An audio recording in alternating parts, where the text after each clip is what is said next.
السلام علیکم friends, welcome to کتاب نگری یوٹیوب چینل کتابوں کی نگری میں خوش آمدید۔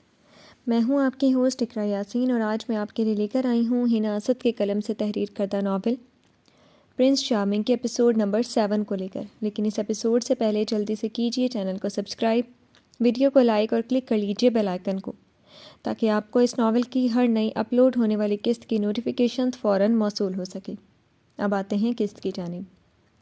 مبارک ہو، آپ نانی بننے والی ہیں۔ ڈاکٹر نے ثنایا کے چیک اپ کے بعد صفیہ خانزادہ کو اپنے پیشہ ورانہ انداز میں مسکراتے ہوئے بتایا۔ صفیہ خانزادہ اور ثنایا دونوں حیرت زدہ نظروں سے ایک دوسرے کو دیکھنے لگیں۔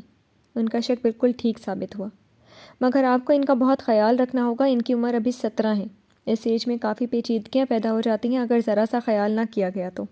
ان کی بات سن کر صفیہ خانزادہ نے اس بات میں سر ہلایا۔ ڈاکٹر نے اسے کچھ وائٹامنس لکھ دی اور پھل اور دودھ کا استعمال کرنے کی ہدایت دی۔ وہ دونوں وہاں سے واپس آئیں تو سارے راستے خاموش رہیں۔ ممانی جان، میں کیسے اس بچے کو، سب کیا کہیں گے؟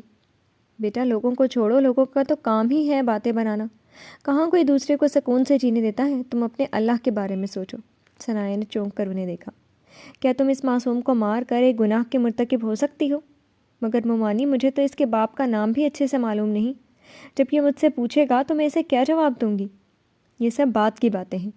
فی الحال تم اس بارے میں سوچو کہ کیا تم اس کی جان لے کر خود کبھی سکون سے زندہ رہ سکو گی؟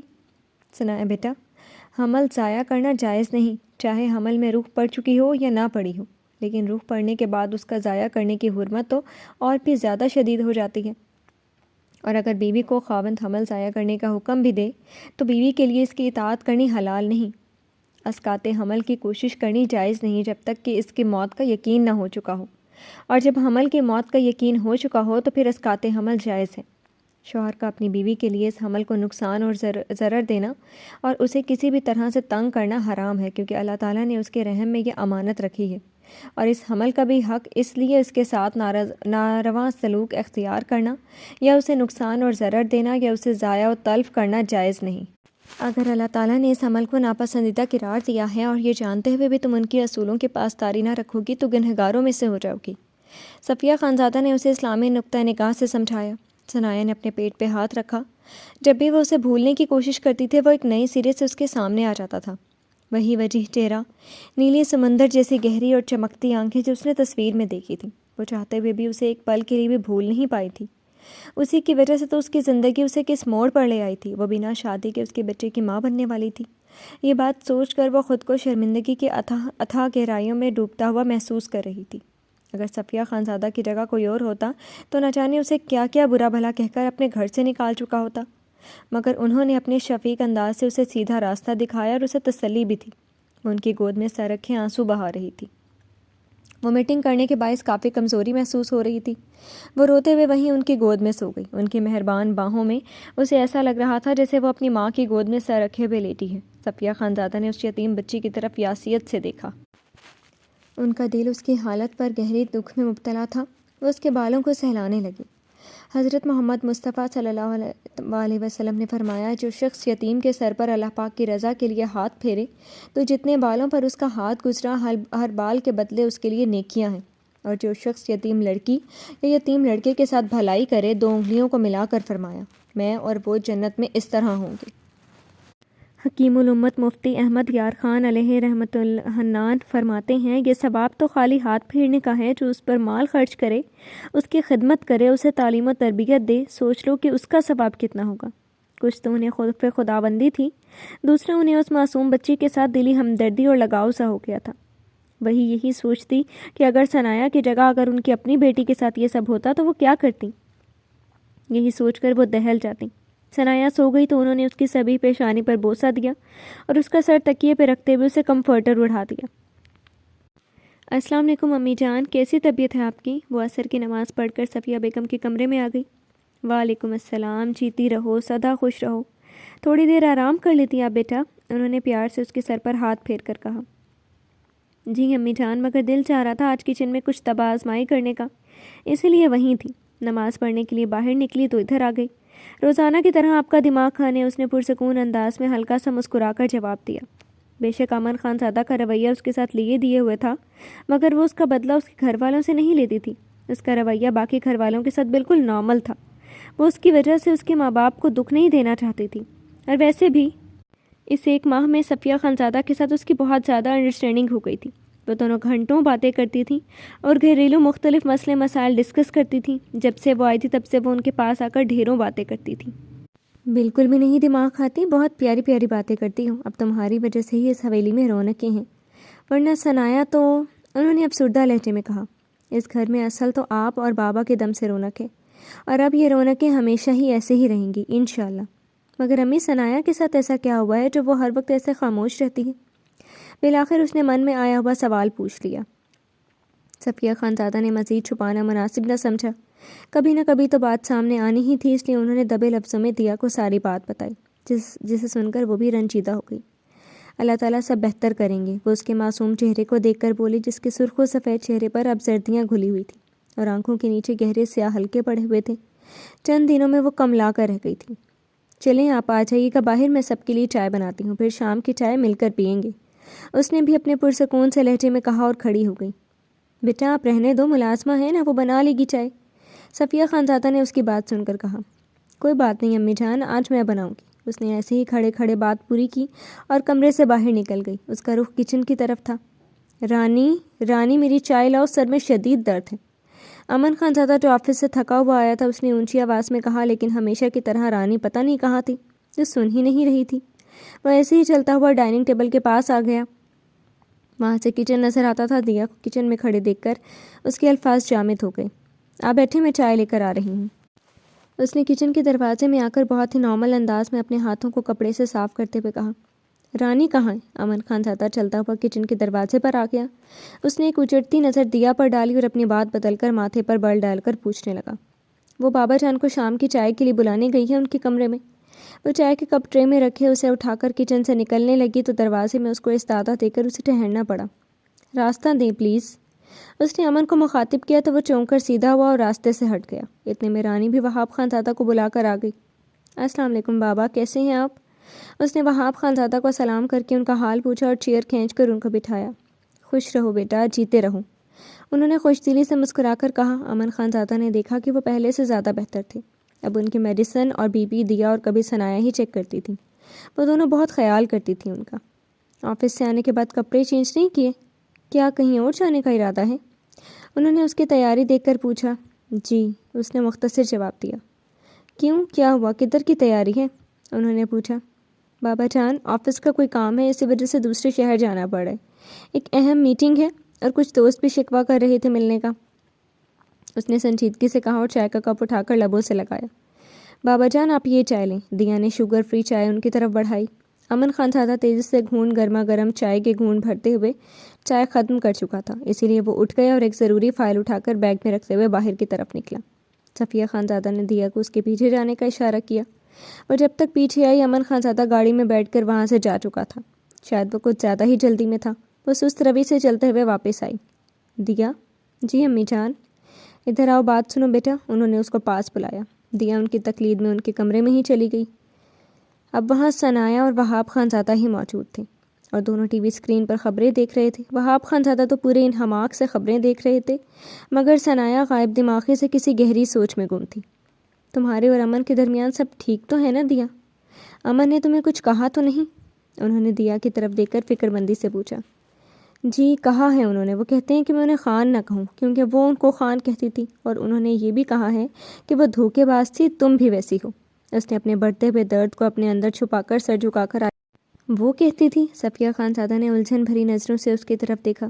یہ تم کس کی بات کر رہی ہو؟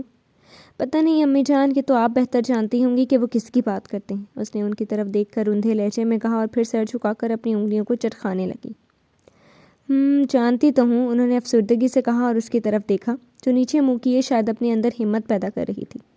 امی پلیز بتائیں مجھے، وہ کس کے بارے میں بات کر رہے تھے؟ وہ کون تھی جس نے ایسے کیا؟ یہ دکھ مجھے اندر ہی اندر کھائے جا رہا ہے، پلیز آپ مجھے بتائیں۔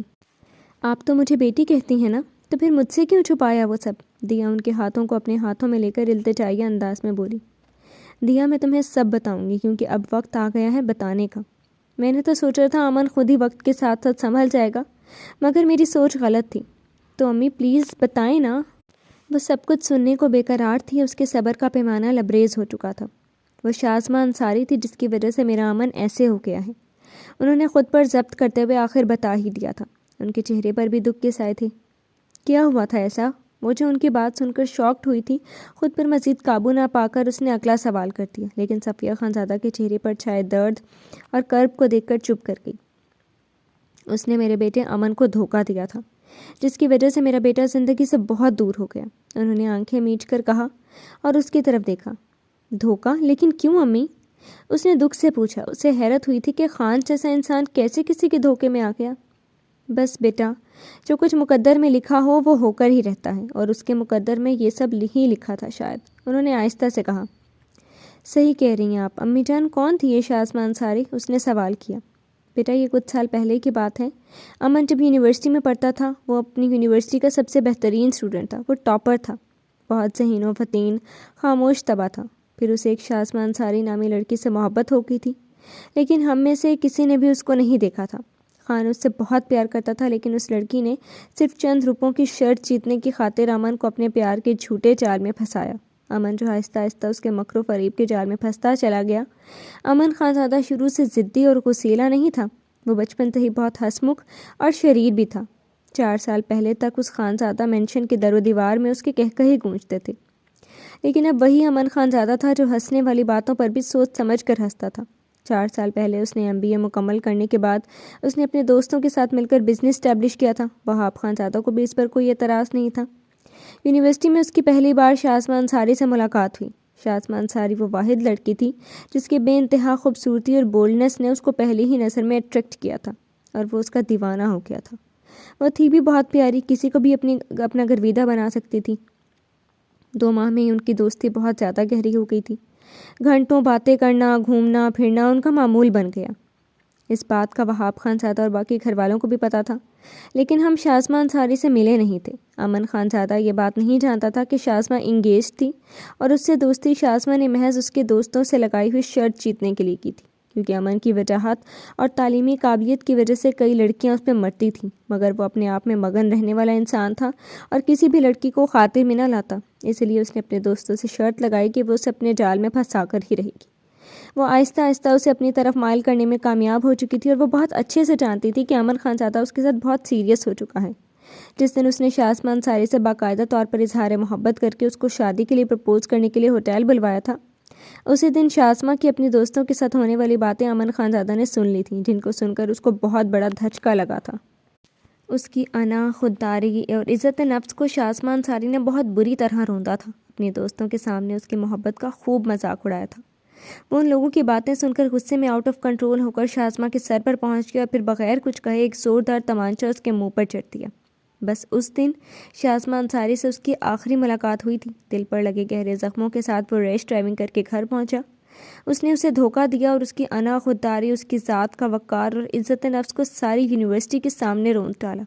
بہت بڑا صدمہ تھا یہ اس کے لیے، جس سے وہ آج تک سنبھل نہیں پایا۔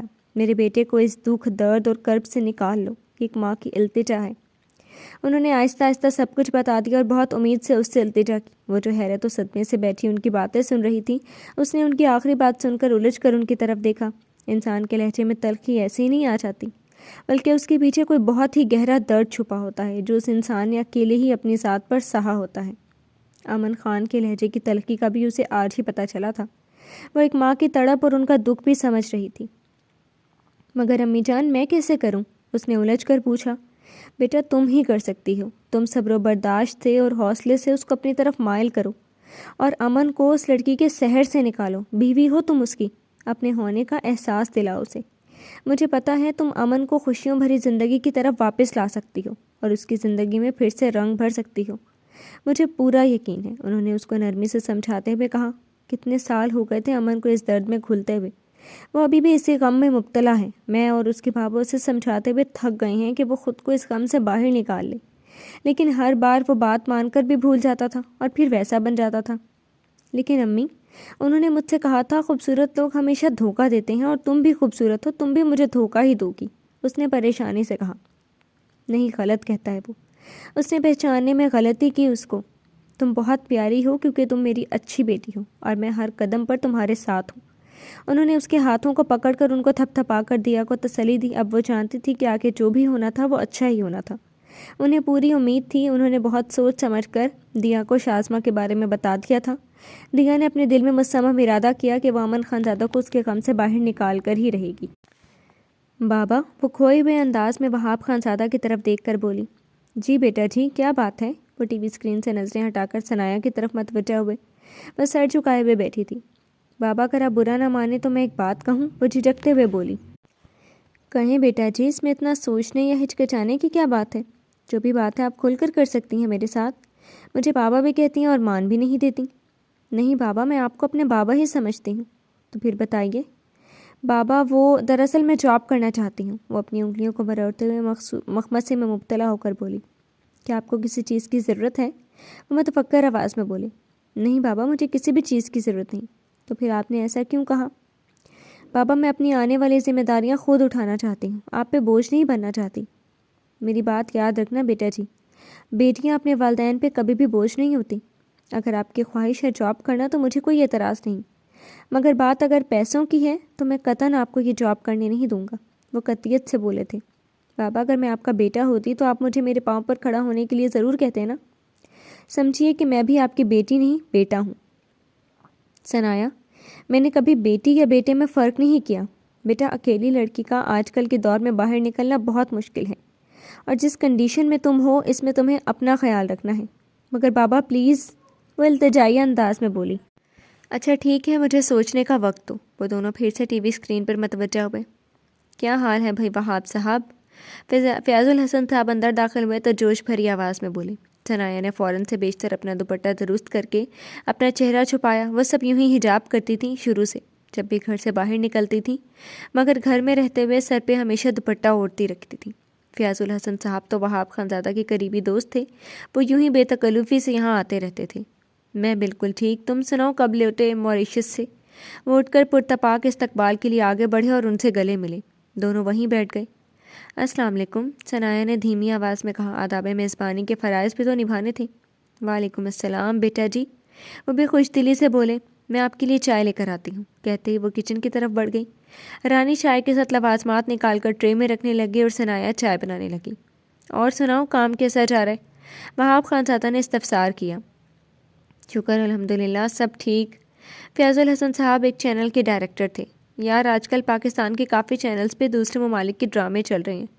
میں بھی اپنے چینل پہ ایسا ہی ایک دو ڈرامے چلانا چاہ رہا تھا، مگر اسے اردو میں ڈب کرنا پڑے گا۔ کوئی اچھی سی فیمیل آواز چاہیے ہیروئن کی آواز کے لیے۔ باقی سب کی آواز کے لیے انٹرویو لے لیا تھا، وہ سب سلیکٹ کر لیے۔ ثنایا چائے لے کر آئی تو ان کو پیش کی۔ یہ لیجیے انکل چائے۔ اس نے کپ ان کے سامنے رکھا اور ٹیبل پہ لوازمات ترتیب سے رکھنے لگی۔ انہوں نے اس کی مدھر باریک سی آواز پر غور کیا۔ انہیں اس کی آواز بالکل پرفیکٹ لگی۔ اس کی آواز بالکل ویسی تھی جیسے وہ چاہتے تھے۔ یہ کون ہے وہاب؟ انہوں نے بالآخر من میں آیا سوال پوچھا۔ یہ ثنایا ہے، اسے میری بیٹی ہی سمجھو۔ انہوں نے اس کا تعارف کروایا۔ وہاب، اگر تمہیں برا نہیں لگے تو میں ایک چھوٹی سی گزارش کر سکتا ہوں؟ وہ تھوڑا ہچکچاتے ہوئے بولے۔ فیاض، پہلے کبھی تم نے کسی بات کو لے کر ایسے تمہید نہیں پاتی، سیدھے سیدھے پوچھ لو کیا پوچھنا ہے۔ وہ چائے کا خالی کپ میز پہ رکھ کر بے تکلفی سے بولے۔ میں تمہیں بتا رہا تھا کہ مجھے ڈبنگ کے لیے ایک لڑکی کی آواز کی ضرورت ہے۔ مجھے ثنایا کی آواز میں وہی محسوس ہوا ہے جو میں چاہتا ہوں۔ اگر تمہاری اجازت ہو تو… وہ اپنی بات ان کے سامنے رکھتے ہوئے سوالیہ انداز میں بولے۔ ثنایا نے امید بھری نظروں سے وہاب خانزادہ کی طرف دیکھا۔ آپ کیا کہتی ہو بیٹا؟ مگر میں کیا کہہ سکتی ہوں، اس بات کا فیصلہ تو بابا ہی کریں گے۔ وہ کہتے ہوئے سر جھکا گئی۔ وہاب خانزادہ گہری سوچ میں گم ہوئے۔ وہاب، اس نے کون سا کیمرے کے سامنے آنا ہے؟ بے شک پردے میں رہے بیٹی، صرف اس کی آواز چاہیے۔ سامنے ڈائلاگ موجود ہوں گے، اسے صرف پڑھنے ہیں، اور میں ہوں نا، اسے اپنی بیٹیوں کی طرح رکھوں گا وہاں، اور بحفاظت واپس بھیج دوں گا۔ وہاب خانزادہ ثنایا کے چہرے کے اتار چڑھاؤ دیکھ رہے تھے۔ انہیں اندازہ ہو گیا تھا کہ وہ اس کام کو کرنے میں انٹرسٹڈ ہے۔ ٹھیک ہے، مجھے کوئی اعتراض نہیں۔ ثنایا بیٹا، تمہیں ڈرائیور ہی لے کر جائے گا اور واپس بھی لائے گا۔ تھینک یو سو مچ بابا، وہ پرجوش آواز میں کہتے ہوئے ان کے شانے سے لگی۔ وہاب خانزادہ نے اسے ماموں بولنے سے منع کیا تھا اور بابا بولنے کی خواہش ظاہر کی تھی، اس لیے ثنایا انہیں بابا جان کہنا شروع ہو گئی تھی۔ ادھر آؤ میرے پاس۔ امن کی بھاری گھمبیر اور بوجھل آواز نے اس کی واپسی کے لیے مڑتے قدموں کو جکڑ لی اور وہ وہیں دروازے میں ہی ساکت رہ گئی۔ اس کا دایاں ہاتھ دروازے کے ہینڈل پر ویسے ہی مضبوطی سے جمع تھا۔ وہ وہاں سے بھاگنے کے لیے پر تول رہی تھی۔ آج امن نے پھر پرسکون نیند لینے کے لیے نینداور گولیاں لی تھیں، اس لیے وہ اپنے حواس میں نہیں تھا شاید۔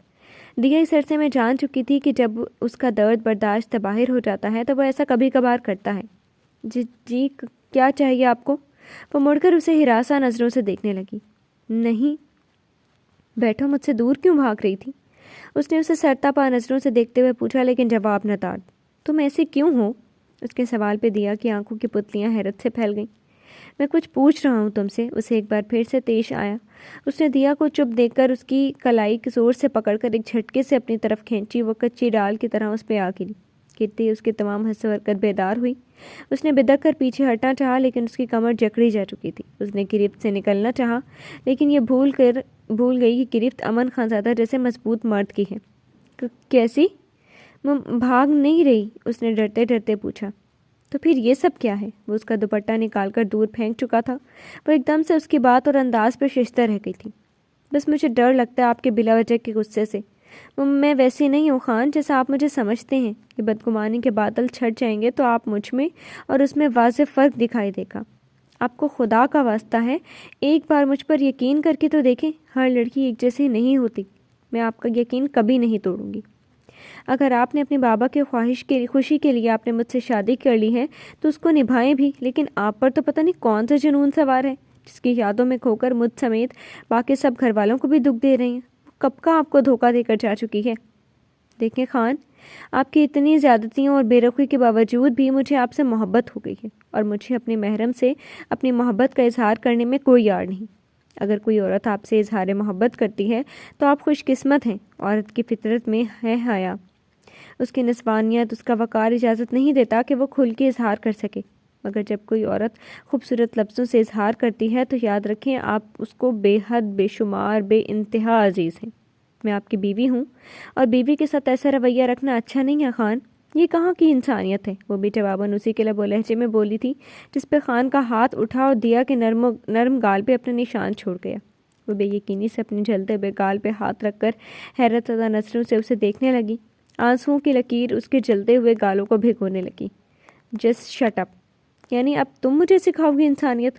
تمہاری اوقات ہے اتنی؟ وہ اس کی کمر کے گرد اپنے دونوں بازوؤں کو باندھ کر اسے جھٹکا دیتے ہوئے پوچھ رہا تھا۔ تم یہ مت بھولو کہ اس گھر میں تم میری وجہ سے ہو، اور اگر نیکسٹ ٹائم مجھ سے بات کرنا ہو تو اپنی لمٹ میں رہ کر، ورنہ 1 منٹ میں تمہارے سارے زوم توڑ کر رکھ دوں گا۔ اس نے ایک دم سے غرا کر کہا۔ وہ مٹھی بھر کا فاصلہ مٹائے اس کی سراہی دار گردن پر دانت کاٹ چکا تھا۔ دیا کے لبوں سے سسکی نکلی۔ امن کے پیچھے ہوتے ہی وہ فق نگاہوں سے اس کی طرف دیکھ رہی تھی۔ رونے میں اب شدت آ چکی تھی۔ گردن پہ شدید جلن اور درد محسوس ہو رہا تھا۔ اب رونا مت، مجھے نفرت ہے ان مگرمچھ کے آنسوؤں سے۔ وہ رونا چاہتی تھی، لیکن اس کے رویے پر، اس کے رونے پر بھی پابندی تھی۔ نہ جانے کس جرم کی سزا دے رہا تھا وہ اس کو۔ دفع ہو جاؤ یہاں سے۔ اس نے ایک دم سے اس کو اپنے بازوؤں کے تنگ گھیرے سے آزاد کیا۔ وہ تیزی سے اس کے سینے سے آزاد ہوئی تھی، جسے بہت اذیت ناک اور ناقابل برداشت پناہوں سے رہائی ملی ہو۔ اگر تم واقعی مجھ سے محبت کرتی ہو تو یہ کرو، یہ سب کچھ برداشت۔ تمہیں بھی تو پتہ لگے کہ یک طرفہ محبت کتنا بڑا عذاب ہوتی ہے، اور جب کسی کی انا، خودی اور عزت نفس کو کچلا جاتا ہے تو کیسے درد ہوتا ہے اس انسان کو۔ وہ اس کی بات سن کر ٹھٹک کر رکی، لیکن پلٹی نہیں، اور پھر جلدی سے اپنا دوپٹہ اٹھا کر واش روم میں گھس گئی۔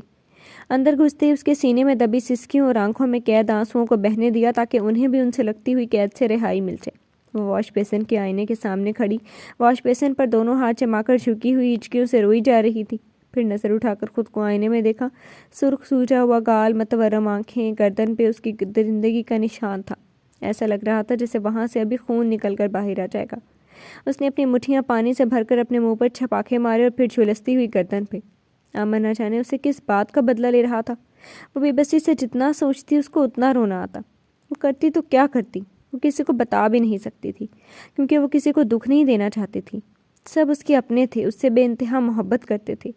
بس امن ہی کچھ سننا نہیں چاہتا تھا۔ اس نے اپنی دیئیں پوری کوشش کی تھی اسے منانے کی، مگر سب بے سود۔ ثنایا اپنے کمرے میں بستر پر لیٹی ہوئی تھی، اپنے والدین کے ساتھ گزرے لمحات یاد کر رہی تھی۔ پلکیں بھیگی ہوئی تھیں، وہ ان کی مغفرت کے لیے دعا گو تھی۔ کچھ دیر بعد دوپٹے کے کنارے سے اپنے آنسو صاف کرتے ہوئے اس نے اپنی نئی ڈائری اٹھائی جو اسے سمیہ نے گفٹ کی تھی جب وہ سب کے ساتھ پہلی بار اس کے سسرال گئی تھی۔ اس نے ڈائری کھول کر قلم پکڑی اور سوچتے ہوئے اس نے اپنے احساسات کو الفاظ میں ڈھال کر پنوں پر اتارنا شروع کیا۔ جن پر مرجھائی بات وہ اب اپنے ہونٹ دکھاؤں کس کو؟ مجھے لوگ کہیں تمہیں درد ہے، کسی کا نام بتاؤں کس کو؟ تیرا نام بتاؤں کس کو؟ یہ حال سناؤں کس کو؟ فجر کی پہلی اذان پہ ہی اس کی آنکھ کھل گئی تھی۔ اس نے کروٹ بدل کر ذرا سی گردن موڑ کر بیڈ پر بائیں طرف دیکھا۔ وہ تکیے پر سر رکھے اوندھے منہ لیٹا بے حد گہری اور بے سود سو رہا تھا۔ اس وقت اس کے چہرے پر بے خبری اور ایک اطمینان کا عالم تھا۔ سوتے ہوئے اس کے چہرے پر کتنی معصومیت تھی، لیکن اس کا رات والا سخت کے روپ یاد آتے ہی دیا نے جھرجھری سی لی۔ کچھ دیر تک وہ اس کو ایسے ٹک ٹک کی باندھے دیکھتی رہی۔ ستواں ناک جس پہ 24 گھنٹے غصہ سوار رہتا، گھنی مونچھوں تلے انابی لب باہم پیوست تھے، پیشانی پہ بکھرے بال، دل چاہا چھو کر انہیں محسوس کرنے کو۔ دیا نے نامحسوس طریقے سے ہلکا سا جھک کر ہولے سے اس کی ستواں ناک پہ اپنے لب رکھے، پھر صورت سے پیچھے ہو کر بیڈ سے اتر گئی اور اس پر کمبل ٹھیک کر کے باتھ روم میں چلی گئی۔ 15 منٹ بعد وہ باہر آئی اور جائے نماز اٹھا کر کمرے سے باہر نکل گئی۔ ہال میں جائے نماز بچھا کر نماز پڑھنے کے بعد دعا مانگ کر وہ اس نے تسبیح کی اور پھر صفیہ خانزادہ کے پاس آئی جو نماز پڑھ کر اب ہاتھ میں تسبیح لیے بیٹھی تھیں۔ السلام علیکم امی جان، صبح بخیر، اس نے مسکراتے ہوئے انہیں سلام کیا۔ وعلیکم السلام، جیتی رہو، ہمیشہ خوش رہو، انہوں نے مسکرا کر جواب دیا اور اس کے سر پر شفقت سے ہاتھ پھیرا۔ امن رات کو مجھ سے ملنے کیوں نہیں آیا؟ لیٹ آیا تھا کیا؟ انہوں نے پوچھا۔ جی وہ لیٹ آئے تھے، اس نے اٹکتے ہوئے آہستگی سے جواب دیا۔ کیا ہوا دیا؟ انہیں اچنبھا ہوا۔ امی جان ایک بات پوچھوں آپ سے؟ ہاں بیٹا پوچھو، اس میں ہچکچانے والی کیا بات ہے؟ امی جان کہیں آپ نے خان کی مجھ سے شادی کروا کے کوئی غلطی تو نہیں کر دی؟ بتائیں نا، اس نے سوال کیا۔ اس نے تم سے کچھ کہا ہے کیا؟ وہ ایک دم سے سیدھے ہو کر اس کی طرف دیکھتے ہوئے بولی، نہیں، ہم نے اس کی شادی کروا کر کوئی غلطی کی؟ ہم نے تو ہمیشہ اپنے بیٹے کی بھلائی چاہی ہے، لیکن وہ جو کر رہا ہے وہ بہت غلط ہے اور اس کو بدلنا ہی پڑے گا۔ ہم سب کے لیے، تمہارے لیے سب بھولنا ہوگا، انہوں نے سنجیدگی اور پریشانی سے کہا۔ انہوں نے سامنے بیٹھی ہوئی دیا کے چہرے کی طرف دیکھا جو بالکل چپ سی ان کی بات سن رہی تھی۔ امی جان اب پریشان نہ ہوں پلیز، اس نے صفیہ خانزادہ کے چہرے پر تفکر کے سائے ان کی نظر دیا کہ گردن پر بنے دانتوں کے نشان پہ گئی تو وہ حیرت انگیز نظروں سے اسے دیکھنے لگی۔ مجھے امن سے اس رویے کی قطعی امید نہیں تھی، بہت غلط کر رہا ہے وہ، میں خود اس سے بات کرتی ہوں۔ تم پریشان نہیں ہونا، میں تمہارے ساتھ ہوں، انہوں نے تسلی آمیز انداز میں کہا۔ تم نے کچھ پوچھا تھا اس سے؟ انہوں نے پوچھا۔ وہ کوئی بات ہی نہیں کرنا چاہتے مجھ سے، تو میں نے کیا پوچھنا تھا ان سے؟ اس نے استہزائیہ انداز میں مسکراتے ہوئے کہا تھا۔ اوہ میرے خدایا، جانے کب نکلے گا امن اس کی یادوں سے۔ لیکن بیٹا تم اس کا احساس دلاؤ کہ تم اس کی بیوی ہو اور تمہارا حق ہے اس پر۔ انہوں نے اپنا سر تھام لیا اور پھر اس کو سمجھایا۔ جن کو خود احساس نہ ہو ان کو احساس دلانے سے بھی نہیں ہوگا احساس، اور ویسے بھی میرے ہونے نہ ہونے سے ان کو کوئی فرق نہیں پڑتا، یہ حقیقت ہے اور یہ آپ بھی اچھی طرح سے جانتی ہیں۔